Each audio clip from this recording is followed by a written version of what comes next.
சொல்லு சுரேஷ், நான் இங்கிட்டு வாங்க. நான்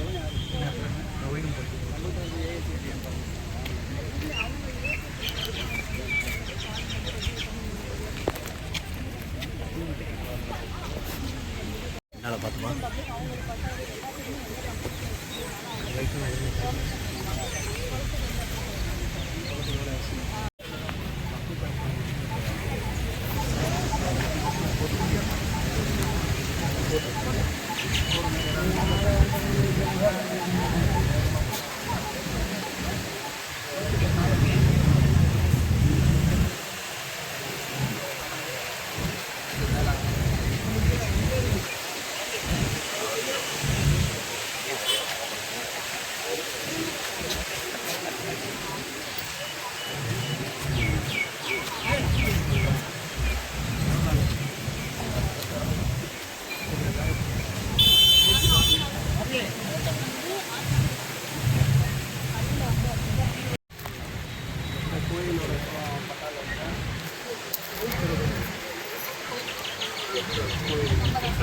கட்டையில் அடிக்கிற ஜாக்கிரதை.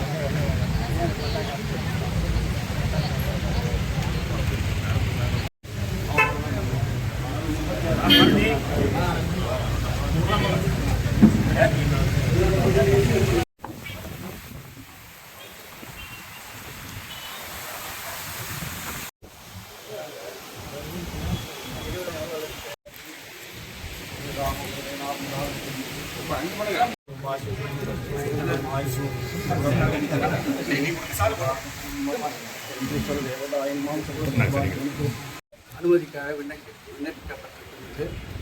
அவைகளும் விரைவாக அனுமதி கிடைப்பதற்கும் திருப்பணியை விரைந்து முடிப்பதற்கும் திருக்கோவிலுடைய தெப்பக்குளத்தை புனரமைக்கவும் கீழே இருக்கின்ற விநாயகர் சன்னதியை புதுப்பிக்கவும் விநாயகர் சன்னதிக்கு முன்பு இருக்கின்ற அந்த மண்டபத்தை புதுப்பிக்கின்ற பணிகளும் அதேபோல் வாகனங்களுக்கு தனியான அறை கட்டும் பணியும் அதேபோல் பணியையும் விரைவுபடுத்த வேண்டி நம்முடைய மாவட்ட செயலர் சட்டப்பேரவை உறுப்பினர் அன்பிற்கினிய அன்பில் மகேஷ் பொய்யாமொழி அவர்கள் தொடர்ந்து இது குறித்து முயற்சிகளை மேற்கொண்டு வருகிறார். அந்த முயற்சிகளுக்கு பதில் பெறுவதற்கு இந்து சமய அறநிலையத்துறை எல்லா வகையிலையும் ஒத்துழைக்கும். கூடியவர்கள் இது சம்பந்தமாக மாவட்ட ஆட்சியர், தொல்லியல் துறையினுடைய தலைமை பொறுப்பில் இருக்கின்ற பொறுப்பாளர், துறையினுடைய செயலாளர், அமைச்சர் அன்பிற்கினிய அன்பில் மகேஷ் பொய்யாமொழி நானும் பங்கேற்கின்ற ஒரு ஆய்வுக் கூட்டத்தை ஏற்பாடு செய்திருக்கின்றோம்.